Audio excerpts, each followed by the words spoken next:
This week on Basics, we're talking about ridge lift. We call lift to a rising parcel of air, and ridge lift is when a ridge, slope or mountain is responsible for that air rising. I might be going too far down to basics by trying to explain what wind is, but bear with me. We call wind when air particles move around.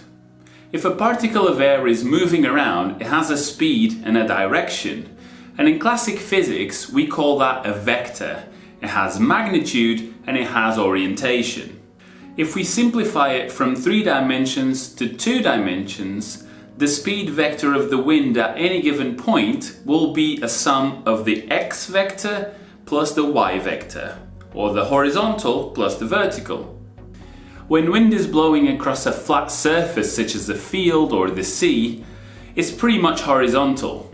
But when it encounters an obstruction such as a ridge, it gets forced up the ridge, and this changes the vector both in direction and magnitude.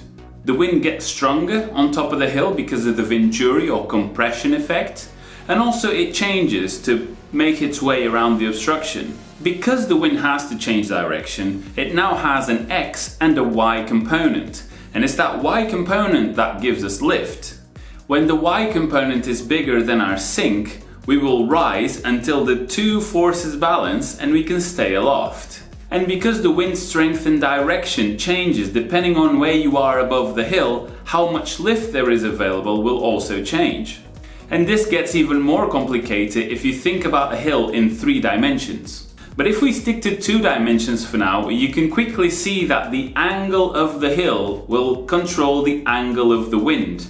And the angle of the wind will determine how much wind strength you need for a given Y component.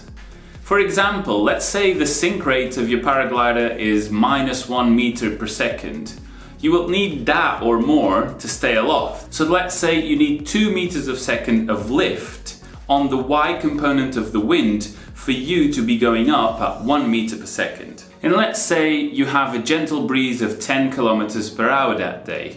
Well, the angle you need to achieve that will be 46 degrees, which is actually quite steep.